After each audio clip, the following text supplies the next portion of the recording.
ټولنې په سیاسي، علمي او کلتور ډګرونو کې مهم رول ادا کړل. موسیقي او فلم د دې سیمې د کلتور مهمه برخه وګرځېدي.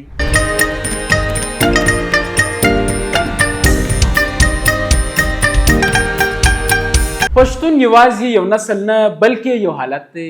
په هر انسان کې یو پښتون شته. د خیبر پښتونخوا دا سیمه چې نن د پښتنو د کلتور مرکز بلل کیږي، د تاریخ په اوږدو کې د بیلابیلو تمدنو د تیرېدو لاره پاتې شوې ده. د اسکندر اعظم د لښکرو د تیرېدو کومه محلي کیسه یا لیکلي سند په پښتو یا نورو ځایو ژبو کې نه موندل کیږي، بلکې دا معلومات د یو یوناني تاریخ پوهانو لکه اریان له لیکونو څخه ترلاسه شوې ده چې دا پیښه څو پیړۍ وروسته ثبت کړې ده. د یوناني اغیزو ترڅنګ د رومي تمدن اثرات هم په دې سیمه کې زور پاتې شوي.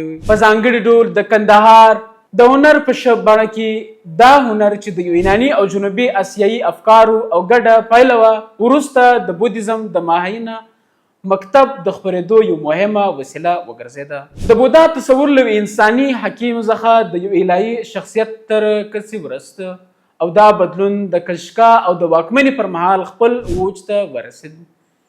د اشکا او کنشکا په وختونو کې سترې خانقاوي او ستوپې جوړې شوي چې د مذهب د پراخېدو مهم مرکزونه وګرځېدل.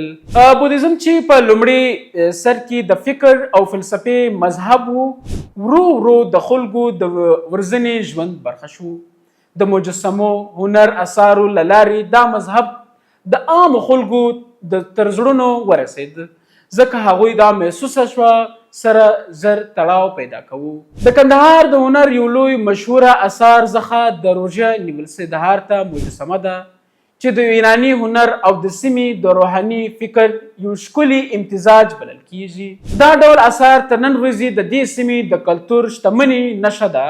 کله چې چینایي سیاح فایان دې سیمې ته راغی نو سلګونو خانقاوې یې ولیدې، خو وروسته سیاحتونه د دې تمدن د زوال نښې بیان کړې. بیا هم د تخت بایی، سحري، بهلول او نورو سیمو ګنډوالي د هغه علمي او روحاني ژوند چرکونډه کوي چې وخت دلته وده کړې وه.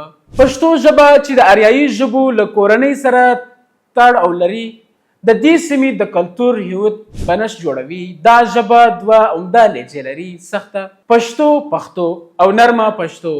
د دې ژبې ادبي بنسټ د لویو شاعرانو له لارې ټینګ شوی ده. خوشحال خان خټک چې یو جنګیالی او شاعر و، د پښتنو د غیرت، عزت او ازادۍ استازیتوب یې کوي. دغه اشعار د ژوند، سیاست او ټولنیز جوړه انځور کوي. په مقابل کې رحمان بابا د روحانیت، مینې او الهي تعلق شاعري ده چې د انسان د نننۍ نړۍ ته توجه کوي. د انګریزانو د راتګ سره تعلیم ته یو نوې بڼه ورکړل شوې وه. د اسلامیه کالج او ایډورډز کالج په څیر ادارو د پښتنو د یو ګډ هویت په رامنځته کولو کې مهم رول ولوباوه. د دې ادارو داسې نسلونه ورزول چې وروسته یې د ټولنې په سیاسي، علمي او کلتور ډګرونو کې مهم رول ادا کړل. ادب، ژورنالیزم او چاپي رسنۍ هم وده وکړه او پښتو ژبه له شفاهي دود څخه لیکل شوې ته واوښته. همدارنګه هنر، موسیقي او فلم د دې سیمې د کلتور مهمه برخه وګرځېدي. هنرمندان د همدې خاورې څخه راپورته شول او په نړیواله کوڅه یې شهرت وموند. په سپورټ کې په ځانګړي ډول د سکواش په ډګر کې د دې سیمې لوبغاړو نړیوالو برلاسي ترلاسه کړه. هغوی نه یوازې هېواد ته ویاړ راوباشه، بلکې دا لوبه یې هم نوره مشهوره کړه. د دې سیمې دودونه او کلتوري رواجونه تر نن ورځې ژوند پاتې دي. خلک خپلې خوشحالۍ په نڅا، موسیقي او دودیز مراسمو سره لمانځي. بازارونه یې د بیلابیلو تمدنو ګډ انځور وړاندې کوي او نوي کارونه یې د تاریخي اغیزو سرپنډه کوي. دا سیمه یوازې جغرافیایي ځای نه ده، بلکې یو ژوند تمدن دی. داسې تمدن چې پکې تاریخ، مذهب، ژبه، هنر او انسانیت ټول یو ځای شوی دی.